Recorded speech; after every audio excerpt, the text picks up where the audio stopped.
जब सुने के होई भोजपुरी गाना बस बजे के चाही गाना।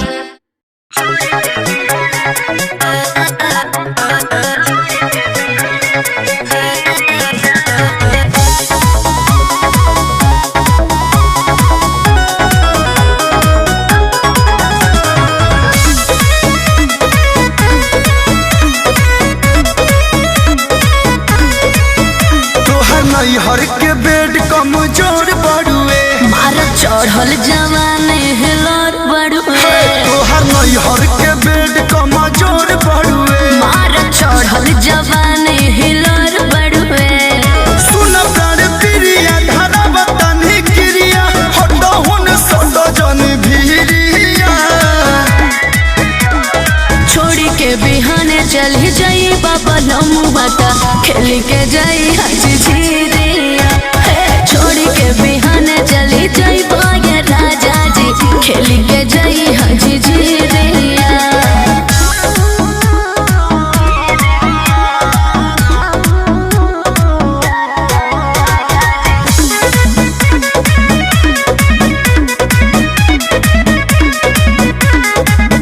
जब यतना रहू उख महचल अच्छा काहे भौजी से नहीं बतैलू काहे नैहर से अपना ये धनिया का? तू तो पलंग पलाई के ले आइलू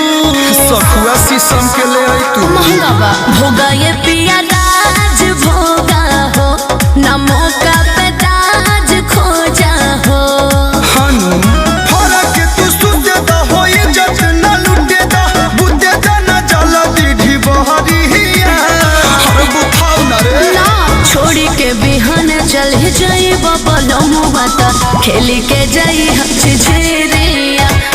छोड़ी के बिहान चली जाई पाए राजा जी खेल के जाई हम झिझेरिया।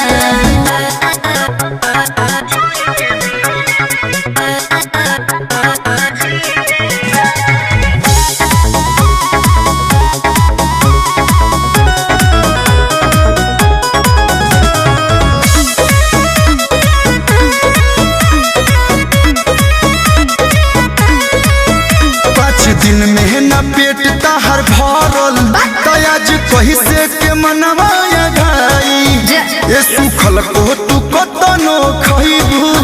बाकी चढ़ी न देह बमोटाई जाए पतर को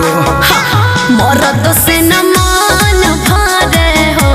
दर्द पसान पारे हो कहे कलू पंकज की धकिया कमरिया न रोबहर शरीर से शरीरिया अरे तो कहाँ जाए छोड़ी के बिहान चल जाई बाबा लमुआता खेल के जाई जेरिया छोड़ी के बिहान चल जाई बाबा रे जाजी खेल के जाई हाजी जेरिया। कमाही न तो खइबू का अरे रउआ भोजन से कम बने